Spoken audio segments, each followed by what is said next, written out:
So basically, we're obviously here to talk about feminist film criticism. As I said, here's the hashtag. If you wish to make any comments, feel free to on Twitter, but we're hoping this is going to be a bit of a conversation back and forth. So I basically have 5 points or questions that I'm thinking we're going to centre the discussion around.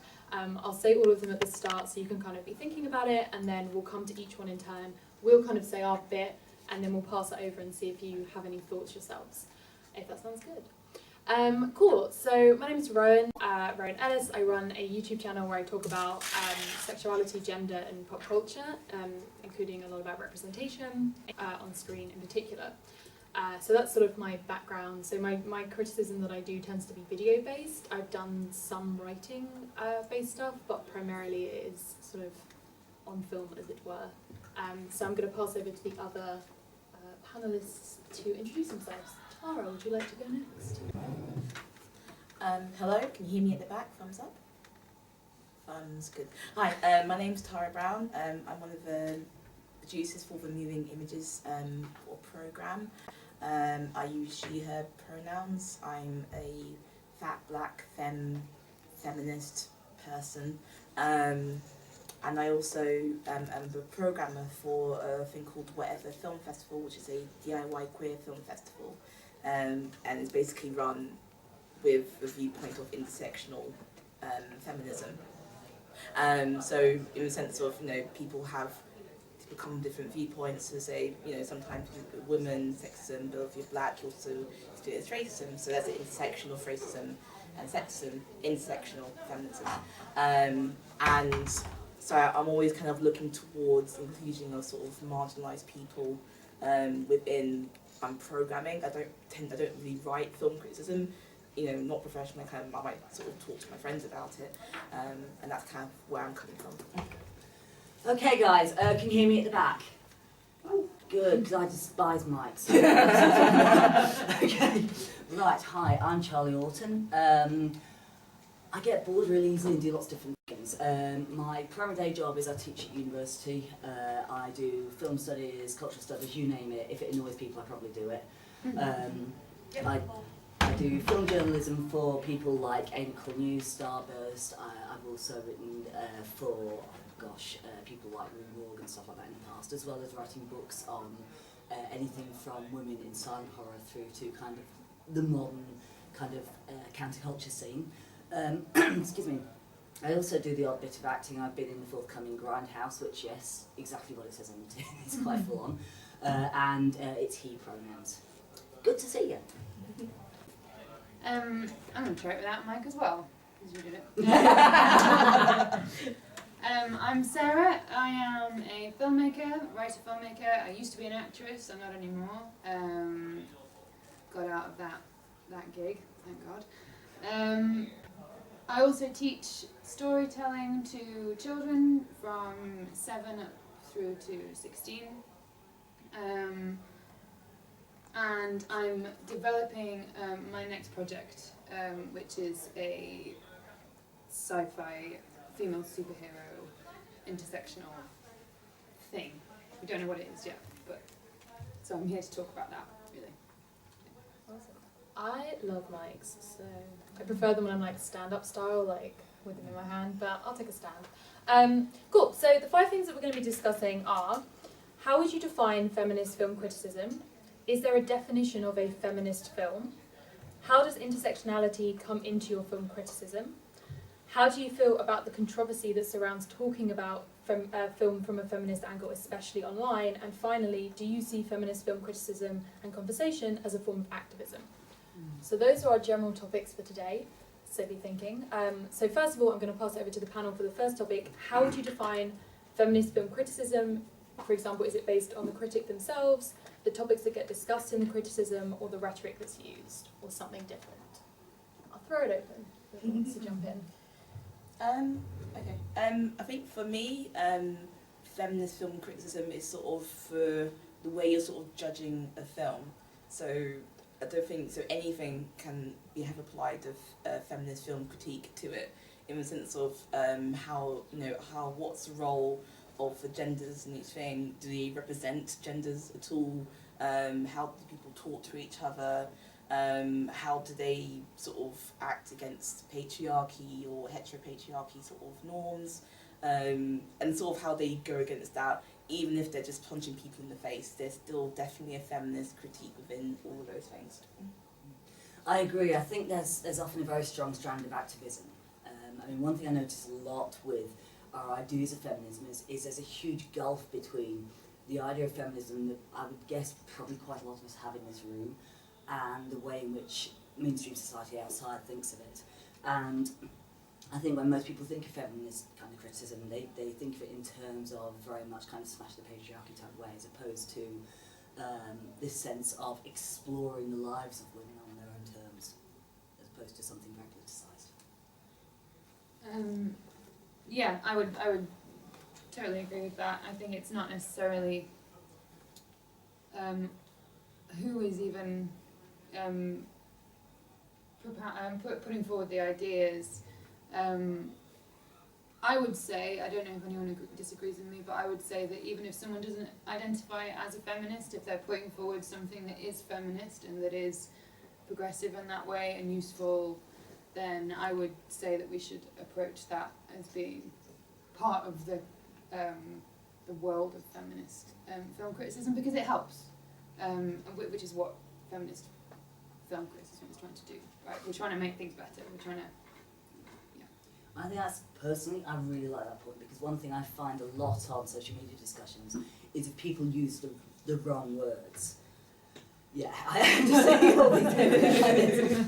It's a case of sometimes people won't use the word of the moment, not because they don't care, but because they don't know. They haven't been in that particular forum for whatever reason. And quite frankly, the more people we can get to the cause of the lives of women, the better. You know, sometimes people will screw up, and it's a case of education, not patronisation. Otherwise, you just end up creating enemies, and we've got enough trouble with this as it is. We don't need any more. Yeah, and also it's like feminists sort of like it's coming from outside you. You think of where the films are coming from, they will kind of say, oh no, this film is feminist because we have like 2 speaking women characters, and then your criticism is to be like, good for you, do you want a cookie? And B, they haven't spoken to each other, they're sort of being forced to be bitchy to each other, and all we talk about is men, so I don't think you're as feminist as you think you are.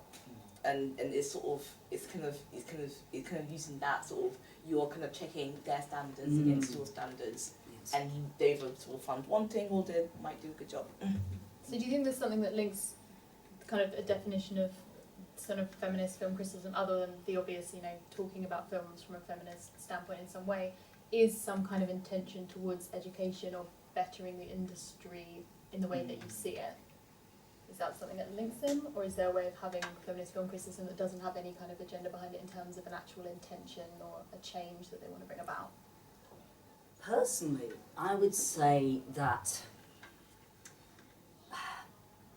in terms of basic film criticism, to me, if you have a story that features, you know, that is about a woman, and you look at it objectively, and you look at it literally, what is in there, not, you know, to a certain extent ignore the kind of, the other narratives you want to read in, then automatically it's going to have a feminist slant, because that's what's in the picture.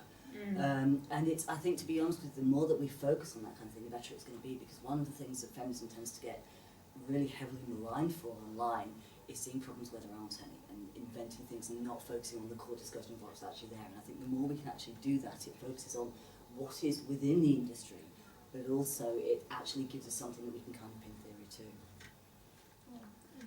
Anyone have any thoughts on this idea of what the definition, you would say the definition of feminist film criticism is, or anything picking up from the points that we've made? From the audience. Yes, there's someone at the back. Hi. I really was interested in your point about the kind of gap between what people perceive to be feminist filmmaking and what actually the case. And one example of this I thought is like Joss Whedon, for example. Who, I mean, I love a bit of Firefly, don't get me wrong. But once you watch enough of his material, you start to realise that actually these are archetypes. They're not really, a lot of his female characters are not actually really three-dimensional. And I wanted to ask what you think the cause of this kind of dearth of three-dimensionality is it because we've not had as much practice at actually writing about female characters, or do you think it's more to do with like mindset, culture, and society? I'm just interested in why you think that is. I think a huge problem is the industry itself. You can shout and scream from the audience as much as you want. You can release statistics that say more diverse films will generate great revenue, much greater revenue. They will have more people watching them, and yet still, producers will turn around to you when you give them an idea for a film, and they will say that's a difficult demographic. And that's a real, I think that is one of the main problems. So I guess in terms of changing it, in terms of, you know, why haven't we got more kind of rounded, diverse female characters? We haven't got women writing them. No.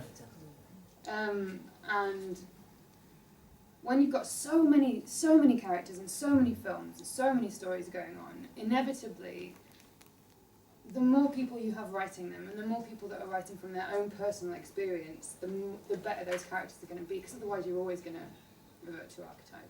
But yeah, the main thing is more women.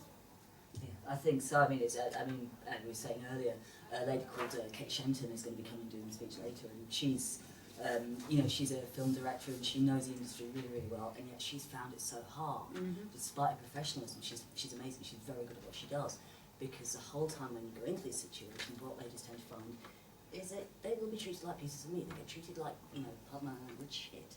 And it's no surprise, to be honest with you, that there is that kind of gap in representation. I think guys, bless their hearts in some ways, they're trying to help. It's very hard to write from within, as you say. It's the more that we can actually help people and support people to get out there and get in the industry. Practical measures rather than just nice words in theory, the better it'll be. Yeah, I don't think like getting into the writers and the producers and the directors, they're already there, but they're not being sort of let into positions of power and places to actually make the things. So I think money is a massive thing. Yeah, of course, I think only just recently we had the first black woman director to get $100 million film budget. So yesterday I can't remember Ava DuVernay. She did Selma, and watched Selma. Selma's amazing, and it's sort of that sort of lack of respect and lack of trust, even though of course it's been proved over and over again. Yeah, this is kind of, it's just like a, it's a stale, stagnating sort of thing, and they just need to sort of get out of the way and let people do their jobs. And by people, I mean women type people. There was another hand, I think. Josie. Hi. So in terms of the question, like, do I feel like a feminist film critique could be, like, does it have to be educational? Does it have to be trying to, like, push them forward? I think it doesn't have to be. I think I've definitely read things which are just, like, a review of a film, and it's not trying to say, like, this is what we should be doing instead. It's just looking at the film, saying, like, is this a good film or a bad film? That might be saying, like, it's a good film because it's got this really great female character, and it's not saying, and we need more female characters. It's just saying, this is a good film, it's got this great female character. Or it might be saying, on the other hand, like, this is a really bad film because all the characters feel like they haven't been even thought through, that people don't seem like they're having realistic conversations, like the women don't seem like they're having realistic conversations, it feels like kind of forced. And it's not, they're not trying to change things, they're just actually looking at it and saying, this isn't very good, and these are the reasons why, and the reasons why are feminist. They're not like feminist reasons, because that sounds like they're reasons that other people wouldn't see, but they're reasons that, like, kind of fall into the feminist category in terms of they're the things that I think feminist film criticism talks about. So this segues really well into the second topic, which is basically like, is there a definition of a feminist film? Are there any tests, checklists, content or criteria that shape our view of how feminist a film is? The obvious one being something like the Bechdel test or the Mako-Mori test. Do any of these things convince you, or do you think it's a bit more nuanced? Yeah. I just want to check, do people know what the Bechdel test is? Put your hand up. Anyone doesn't, because we can definitely explain. Cool. Cool. Sorry, Don't know. Don't know. Amazing. Everyone know the Mako-Mori? Oh, we got one? Yeah. Okay. I think, personally I'd say we say anyway, because I'm not being, and this is one of the things that I'd say, if I didn't know what the Bechdel test was right now and I was sitting out there, Okay, cool, I'm going to say it anyway, guys. Okay. There's such a pressure to it. I wouldn't, because I've met people with PhDs who don't know what a Bechdel test is. It's totally fine. It's something that's like, any knowledge that you don't know is cool, because everyone didn't know everything at some point in their lives. It's good. Everyone knows different stuff. So basically, just in case anyone isn't sure or has forgotten or never heard of it before, it is a test that essentially it has kind of 3 parts to it. The first is you look at a film and you see, does it have 2 or at least 2 named female characters?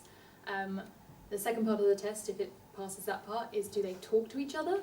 And if they do, the third part is do they talk to each other about something other than a man? It's surprising how many films actually fail this test. And so there's various background behind it, and there's kind of various arguments about how far it was just a joke and how far it can be taken as serious criticism and how useful it is and all this kind of stuff as well. And there was one of the failings of it is that it maybe fails to recognise films which have one very, very strong female character who's very well developed, particularly if it's in a context of there's a lot of men around them for the reasons that are true to the plot. And so the Mako Mori test is another test, for example, that was based on Pacific Rim, being like Mako is a great character, and we feel like you can't sort of dismiss Pacific Rim as a film because it doesn't pass the Bechdel test. Here's an alternative to do with a female character who has her own storyline that's independent from, that doesn't prop up a man's storyline, basically. So there are various tests like this, and so if anyone speaks to a test, kind of explain it as well so everyone knows. But yeah, thoughts, everyone? And the funny thing about the Bechdel test was that it didn't come out of an academic place. It came from a comic book called Dykes to Watch Out For by Alison Bechdel, and it's literally like, what, a 6-panel little story? And I can't remember the characters now, but I literally just kind of go, I don't see a lot of films these days because of this test. So I think I do kind of love the fact that it didn't come from an academic place, and it kind of flourished, and it's 30 years old now, and they're still using it. It's still vital as a sort of entry stage into sort of seeing if a film covers some basic things about whether it's sort of feminist or not. I mean, of course, I don't think you can't use it for sort of in-depth thing, but like I say, it's just that sort of starting point. It's good for statistics. It's good to sort of make yourself aware when you're watching things, and yeah, that's why I really like it. It's good, and I mean, it's a funny one in the sense I think it's the one that we, in some ways, should be using, because I'm very much a realist in the sense that, okay, I'm working, I'm not going to say which it would be naughty, but I'm working with a film festival at the moment that's kind of very much women in film. They had no idea what the Bechdel test was, I'd never heard of it. You know, it's like, okay, this is interesting, you know, doing a women in film, okay. You know, probably need to go back to class. And this is, you know, they're a connected, they're, you know, lovely ladies, very, very connected group. My problem with the test in some ways is not the theory it's based on, but the way it's actually used. For example, take, for example, a film called, horror film called American Mary. Anybody seen that? No, you know, oh yeah. One person, yeah. It's an interesting one because I won't go too far into the plot, but suffice it to say it contains a primary very strong female lead, and there's a couple of kind of reasonably strong kind of side characters who are also women, and she the idea is that she becomes her own final girl because not only is she the protagonist, she also turns out to be the antagonist as well. She goes off to become a murderess and stuff. But the thing that kind of got me about that film so heavily was, despite everything that's in the storyline, the dialogue about that film that people got was the marketing, and in the marketing, every single thing was, look at the sexy actress, look at the sexy actress posing with her trained thought in her tits and teeth, and it's all, every single time. And to the extent that people who were vaguely kind of aware of horror had heard of Catherine Isabel as Mary, and knew the image but didn't know the film itself, and so the marketing became inextricably entwined, and it actually informed the reading of the film that everybody had. So even though it was supposedly feminist TM, at the end of the day, guys were just using it as a salvation tool. People were just going, oh yeah, you know, go see Mary, get her to sign our DVD, and then yeah, try and ever fondle. It completely, the message of the film got absolutely disrupted because the media text became part of it. I think it's kind of interesting because I feel like it's very, very rare that you're going to have a film that everyone is completely satisfied with as a feminist film, because, and we'll talk about intersectionality later, but that's often a big thing, that you have a film that has very, very good female characters, but they're all white or they're all straight. And I think that for me, sometimes I do find it really difficult to kind of negotiate that, to kind of say, okay, this is a film actually that I think is brilliant. It's not all there, but I think because we have so few films, it makes us feel like it has to be all there all the time, because we don't have this breadth of films where we can pick and choose and be like, okay, this film is great for like this kind of representation, or this is good for this kind of storyline or this genre. Because there are so few, much the same as with female characters in general, we end up wanting them to be everything because they have to kind of stand up by themselves. I think you're absolutely right on that, and it's unfortunate because, so, I mean, let's face it, one thing that I think you tend to get a lot at these festivals, because so many people are, if not academics or in education, are very, very educated, you know, the law of Google. And what ends up happening is that we, you know, because there's so much more knowledge there, we want everything to be right, and it ends up meaning that as well, with the knowledge that comes with kind of reading the Google and the academia. Academia is no more than playground bullying, but with posh words. It's saying, you got that bit right, you were wrong there, the whole time. And we end up kind of bringing that into our dialogue, so everything I'm saying, hey, that was really cool, so, wrong there. You know, you didn't use the right word then, everything becomes a bitch fight. It really is like that because it gets spiteful. And it's, I think in that sense, it means that even films that are really well out there and are really good, just get dragged down again. And it's unfortunate because I think the way to get around it is actually really hard to do. Going back to the person over there's point about, you know, how to write a good, it was you, wasn't it? How to write a good film review. Do it mimetically, do it, you know, praise what's good about it. And the more you do that, the more it informs how people will do it. Mm. So you sort of maybe sort of coming in through joy rather than through... That's nice! Yeah, I mean, like, one of my favourite things I saw recently was like when Ghostbusters came out, and I did come out of that cinema sort of bouncing. I was this kind of bouncing off the ceiling. And, but also seeing other people be so joyful about it. Yeah. But it's all, but I think, you know, when there's criticism is valid, you kind of need to take that moment, and sometimes you need to kind of do it separately. Yeah. So there was these wonderful Tumblr things that, isn't it great that they all talked to each other, they actually interacted like how sort of women type people would interact, that they ate food and it wasn't a big deal. Like sexy.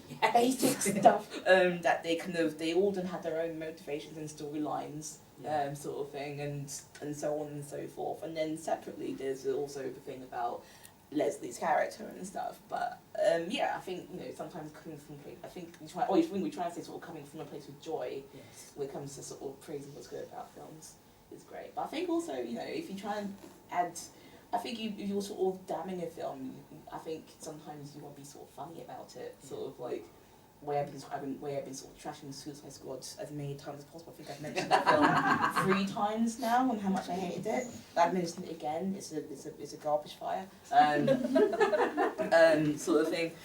For example, because yeah, I mean, I think, you know, I've kind of, for me personal is political, so you know, I don't get to choose what's political, what's feminist, or what's not. I'm kind of living this all the time. I'm sure a lot of people can sort of associate yourself with that, so I find it impossible to sort of kind of detach myself from that, but at the same time there's so many levels to that, you know, from sort of being like, just speaking up, being like, I don't think that was quite right, to your friend, to marching on to the BBFC and being like, why is this certificate like so, yes. I was just thinking about Ghostbusters and thinking about, I haven't seen it yet, I'm really excited. I know! Just right for 9 words. It's like, Go top tip for Ghostbusters, go into it just like in your head, imagine someone has told you, oh, by the way, all the women are queer, and it will highlight your experience even more. It's kind of true. Because it is also true. But I haven't seen it yet. I also haven't seen the original. I'm not a Slime fan. I love that phrase. Sorry. I'm not. My boyfriend's in the other room. I can see. Yeah, I'm not a Slime fan. Like, so things like Ghostbusters and Men in Black and things, they never bothered me at all. But then we were all sat around the dinner table the other night talking about it, and me sat with a bunch of wonderful, lovely men who are part of my family and of various generations, and they are, bearing in mind that none of them have seen it yet, they've just read social media and reviews. They are going to town on this. And they are saying, we don't know why they've made it. There's no reason to make this. There's a little feminist in me going, down, it's a family meal. Because I think you do get that self-censorship. Yes. So it's massively. But they were sort of like going on, it's not a prequel, it's not a sequel, it's not a remake. What is it? I don't know. I was like, it's Ghostbusters. It's slime. Why does there need to be any kind of justification if it's a good story? But then I was like, do you know what? I want to see it. And I have no interest at all in seeing the old one. And then I thought, maybe it's not to do with me not liking slime films. Maybe it's to do with the fact that they were all guys, and I could never put myself in any of those movies, and I never saw a character that I identified with. And that's maybe what closed the door for me. So I was sort of saying, maybe it's trying to be quietly feminist, saying, maybe it's not about you. Maybe the reboot of this isn't about you guys, because you've had it. Right, so I'm going to go and watch it now, and I'm going to enjoy it, and it's going to be great, and I wouldn't have done before. And I think that's when, and I am going to be rooting for it, whether I'm probably not going to see any flaws, and I'm quite aware of that, because the Bechdel test and the Make-and-Mori test and all these kind of tests, all those out the window. It's a bunch of women on screen having lots and lots of fun, presumably. Yes. Yeah. Which sounds great. Yeah, So, and you see it and you bounce with joy and you go, oh my god, and you go to your friends and you go about Holtzman, you will realise what that means. And then maybe Slow motion will happen and you'll be very happy. Yeah. And then maybe a week later you might think something else, or might be like, I love this film made me feel amazing, alive, I'm so glad I saw a black person punching ghosts in the face. But and to me that's kind of the criticism that I like, and that's kind of stuff that I read. If I get linked to something that's gonna be like, I'm like, well, I have better things to do with my time. But yeah, no, go see it and just be like, root for it, because you're totally right. It's not about them. it is, but I think an interesting discussion might be how do we get feminist film theory and criticism into everyday conversations with people who are turned off by the word feminist. Because without demonizing them or patronizing them or saying, well, you just don't know, so therefore making them become part of the conversation rather than, because it's really hard. I find it really difficult. I think there's a lot of sort of intersecting ideas and research and theories and stuff around this, because there are so many things acting in your disadvantage when that happens, because you have the idea of being defensive at the very beginning, however much you want to enter into the conversation and be like, have you noticed this thing? There is this idea of feeling like you're putting blame onto someone by being like, by the way, a lot of media is about you. There's hardly any media about this group of people. Don't you think that would be cool if there was more? Not making you less, just bringing other people up. And sometimes it can be quite difficult to deal with and quite a defensive mechanism. There's also all that research and stuff about the 20/80 rule. So the idea that generally men, it's kind of like a thing that they're researching about crowd scenes in films, how crowd scenes tend to be 80% male, 20% women, but how when you showed that to women, they were like, where are the women? And when you showed it to men, they were like, oh yeah, that's equal. That's 50%. And it happens all the time. So it happens in jobs, it happens in how often speaking time in mixed gender groups. If women speak 20% of the time, men think it's parity. If they speak 30% of the time, they think they have the majority. And so I think that sometimes it's, even when you kind of bring it up, it's something that they haven't thought about, not just because it's not something that they've not been missing out on, but also because there's just a block that's psychological or socialized into people that they kind of can't see it. So I definitely agree, it's something that needs to have a kind of conversation around it, and it is, I don't know if anyone has any thoughts about this, or if they kind of broach the subject with someone. We would very much like to hear about it. A family of men.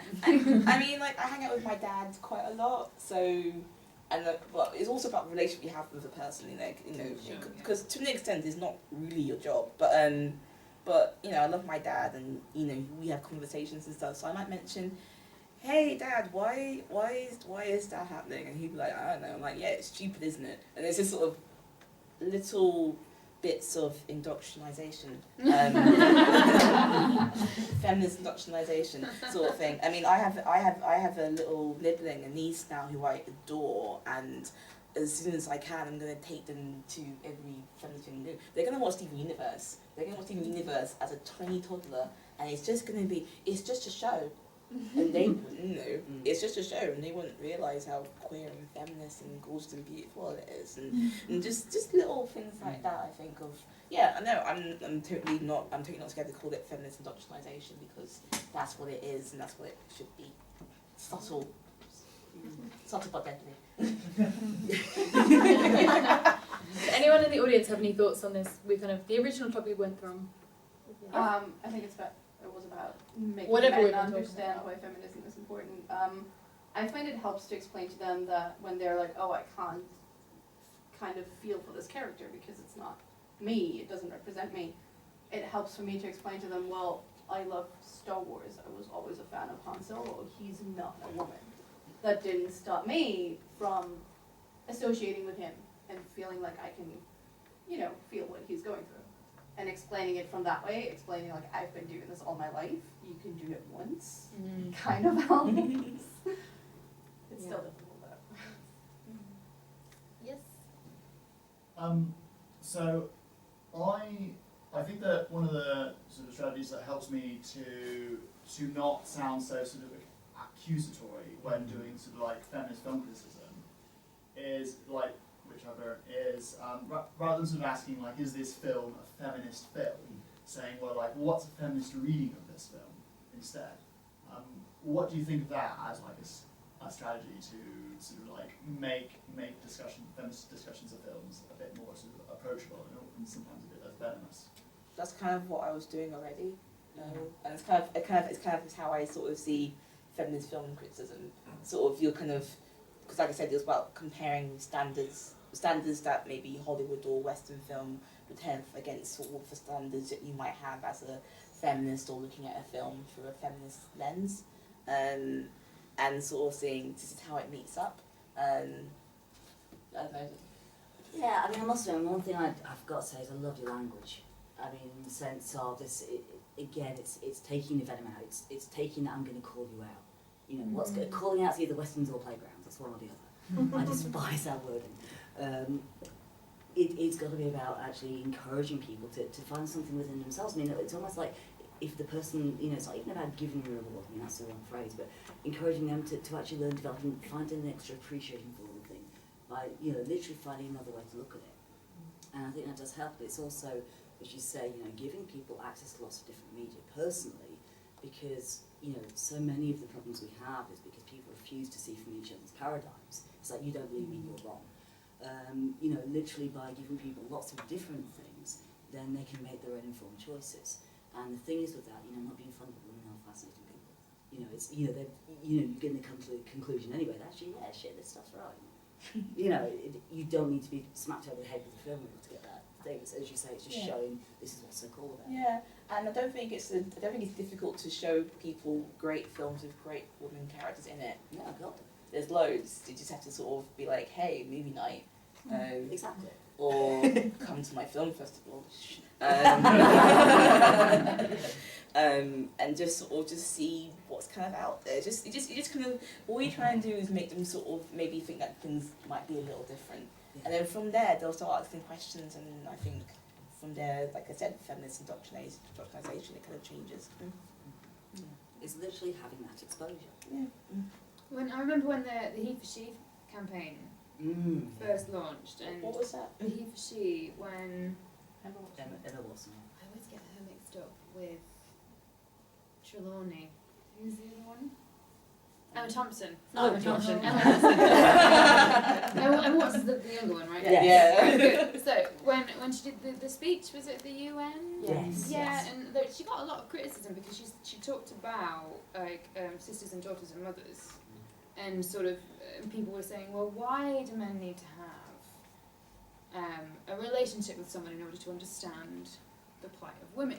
But I thought it was a fairly good point, because I know, like, from my experiences of being an actor, as soon as I started to have them and then talk to my brothers, and then they could see what was going on through my eyes and then all of a sudden the scales start to fall away a little bit because they've got a route in, because they can see me. I don't know what everyone thinks about that.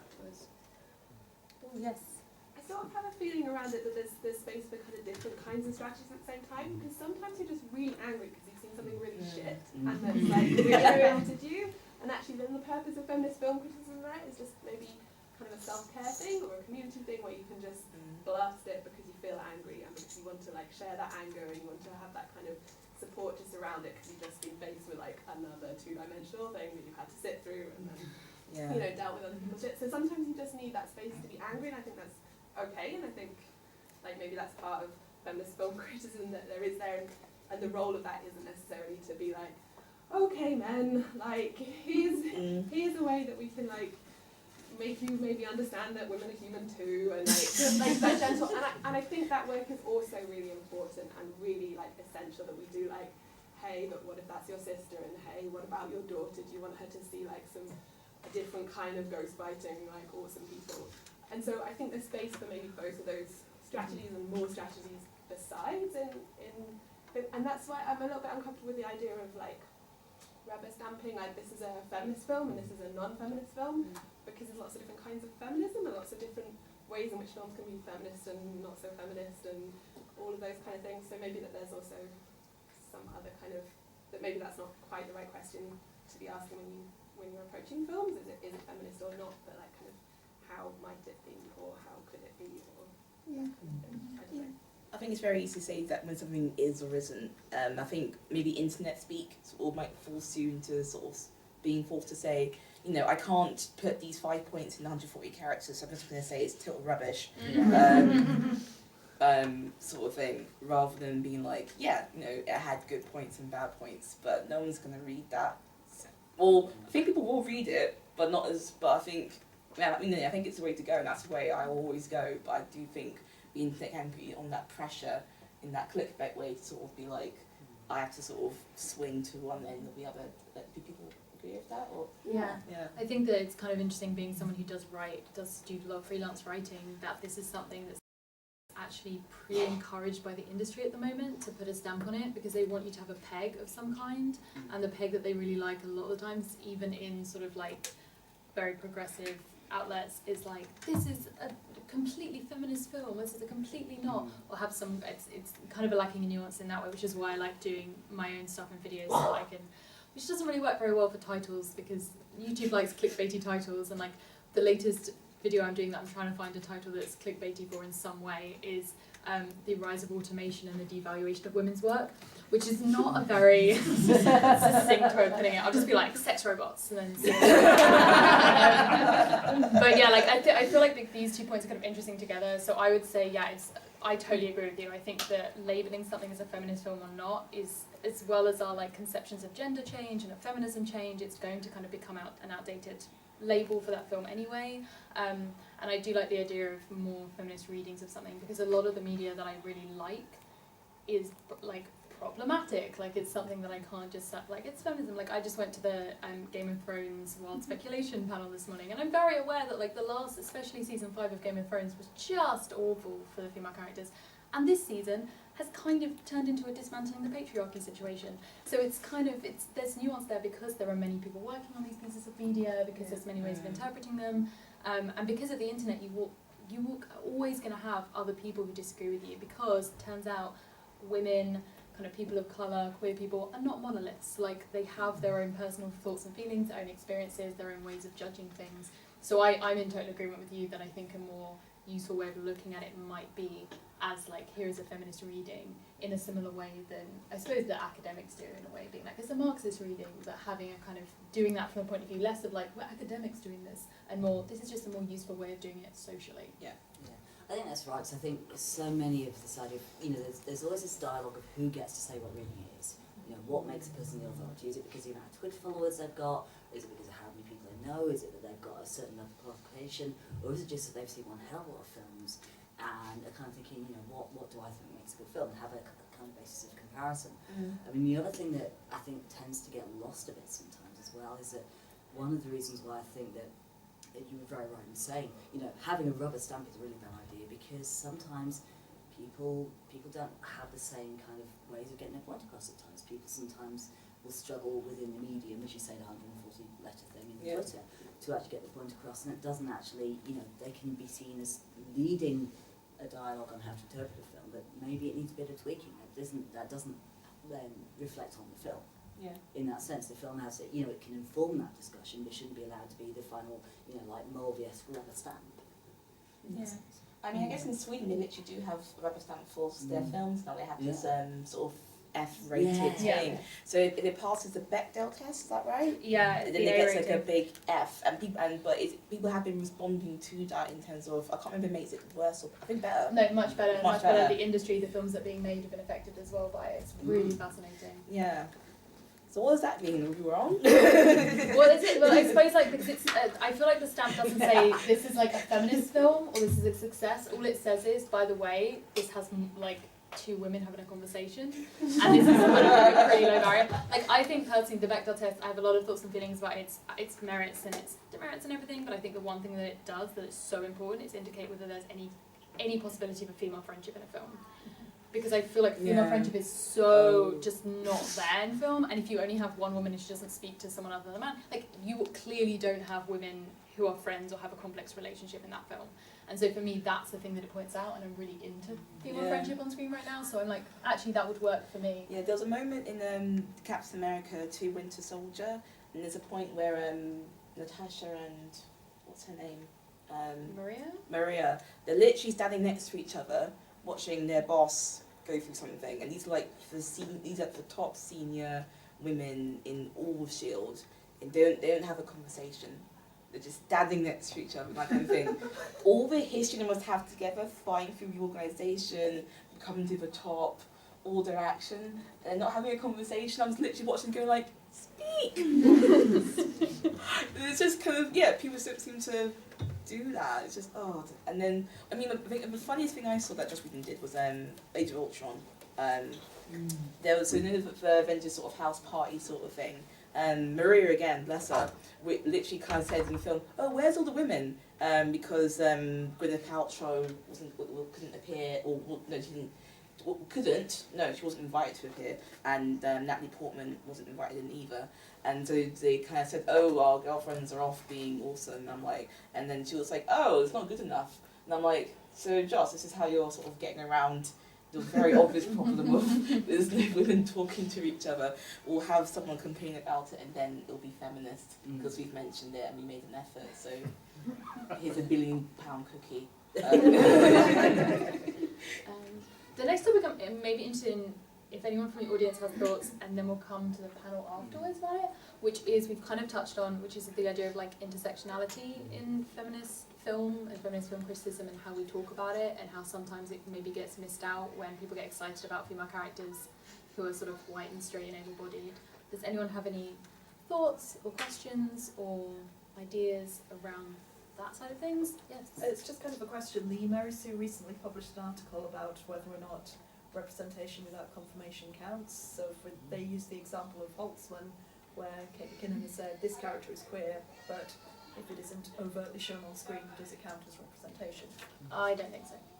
I talk about this a lot because I've done a lot of work on children's media, and I'm like, listen, if the thing itself, if the intended audience of the thing watches the thing and cannot tell, that ain't representation, mate. Like, if it has to be an interview afterwards with a showrunner who, bless them, for all of their hard work, has said, I'm so sorry, these characters couldn't be together because the studio forbade it, which has happened multiple times in children's media. It's great and everything, but like little 7-year-old kids who are watching that show are not looking at like interviews with the creator on the internet to see their Comic-Con interview to be like, oh yes, of course, I hadn't thought about it that way, but I suppose they are homosexual characters. Like that kind of doesn't happen. So yeah, for me, I'm very, very strongly of the opinion that if it isn't in the source material and it isn't something that can be seen by the intended audience, no, sadly, for me at least. I don't know how anyone else feels. Josie, do you have an opinion? I on that subject, there's been a couple of films lately, mainly Finding Dory and then the new Star Trek film, which have queer characters who we know because we're told beforehand, like in the promo stuff. Yeah. Then you watch the film, and you're like, are they there? Like, you can't tell just by watching it. Like, if you know before you go to see it, then maybe you can see what they're talking about, and you're like, yes, I can see that Sulu's got his arm around that guy, he must be gay. Because I've been told that must be his partner. But actually, if you hadn't heard that before, you just went and saw it, there's nothing showing that that's not his friend or his brother. And in Finding Dory, it just wasn't there. Okay, like, there's meant to be a lesbian couple or something. There isn't. They're just people who are like touching each other, basically. I think they're just walking next to each other. I don't think they're even touching each other. No, it's just two women by a child. It's not even their child. It's just the buddy that Dory brings. So they don't even have a buddy with them. But then you've got the other kind of scenario where you have, say, a lesbian couple that are getting it on or whatever, simply for the male gaze. So that's, you know, the other aspect of it as well. So, not a question, just. Yeah. Yes. Yes. And I think it's very difficult to get away from in an industry that's dominated by men to not have that happen. So, and I feel like a lot of, like, as a queer woman, I feel like a lot of films that I see with queer women is the kind of thing where a lot of my queer friends are like, yeah, there's queer women in it. We're kind of ignoring all of the, like, Blue is Always Colour is one of them, like, all of the really shoddy other stuff around that and the creepy male director and, like, all that stuff because we have these characters and we can kind of do that. So, yeah, I do think that's kind of an interesting point as well. And it's 3 hours of your life you never got back. 3 hours. I feel like I could step in here because, like I said, I do program a queer DIY film festival, and it's by queer people, so it's run by queer people, and the films are about films on the queer theme, and they're pretty much all made by queer people, and it's DIY. So I think the reason that works so in my favour is A, the filmmakers are grateful, and also it means that you know, we're showing films that don't get seen anywhere because they don't have distribution, they don't have budget. A lot of them are made on people's phones or just on the equipment that they have, or they're made at university, and it's literally about sort of reflecting the lives that queer people have. I mean, I think one of my favourite things is the film we're showing about, it's literally stop motion animation with queer women bunnies, queer girl bunnies, and the story is literally like the girl bunnies are kind of hanging out. She's like a babe in outer space, and they help her build a spaceship so we can reach her queer bunny babe in outer space. And during the film as well, one of them comes out as trans. And it's explicit. It's kind of like, oh, I don't feel like a girl. I'm a boy. And they're like, okay, I love you, brother. And this is kind of like, it's 8 minutes long. It's kind of like, well, there you go. You have, you know, people coming out as trans. You have, you know, a queer woman, queer girl sort of like relationship. It's explicit. It's super cute, and it's done on a budget. And it's kind of like not very hard. And the program is kind of full of people who just kind of are living together and sort of reflecting their lives. We're doing it for about the 5th year we've done it now, and it's just amazing. You do get people sort of coming and sort of looking at films like, yeah, this is sort of the life that I'm living right now. And then we also try and get as many sort of marginalised people. So when we do submissions, I don't go on Film Freeway, which is the main big submission site. I go to Facebook communities. I go to the QE POPS London group. I try and go to the DESI group. I try and find, there's a big South American community in South East London. I try and find you know, we speak to Stonewall, we speak to young trans groups and be like, send us your films. Like, our tagline is literally, I want your films. And just kind of just encourage people just to make things that reflect their lives and what they actually do.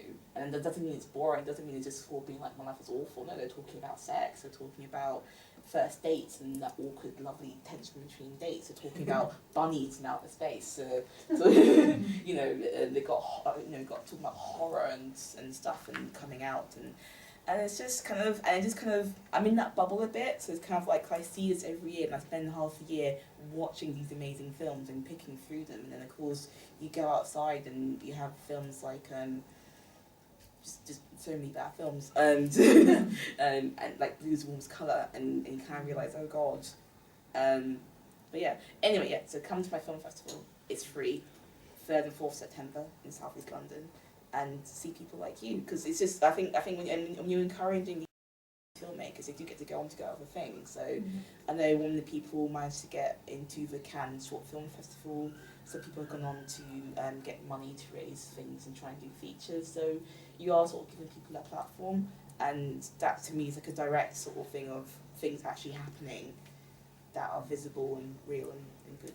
Do you feel like low budget indie stuff is more progressive, or Yes. is able to do more stuff? Yeah, we've got the freedom, isn't it? I'm sure you got the same idea. You got the freedom. I mean, it's hard because it's not ideal. I think these people, filmmakers have the talent, and they deserve to get big budget films to be exciting or do genre stuff. But in terms of making something, then I think it's a really good way. You should definitely go that way, because you will get to make what you actually want to make. I think it's tricky because in terms of representation, I mean, one of the things I'm doing at the minute, I'm working, as I say, with a couple of groups on curating kind of like one-off events, the idea being to go out to various different communities and just say, hey, seriously, you've got to go for it. And the problem that we're finding is that I thought, okay, these ladies are not used to horror, so I'll go easy on them. And I sent them what I thought were really, to give them some ideas. I sent them some clips and short films. I thought, realistically, I think they can take it. And the response I got back from them, bear in mind they're both very up for it, they were quite horrified.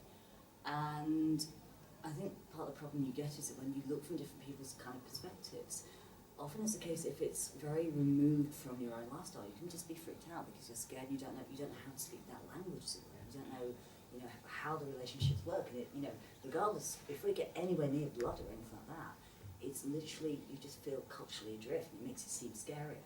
And so it's a case of also renegotiating and trying to work out how you can, put a spotlight on, stuff from certain groups of people without, at one and the same time alienating the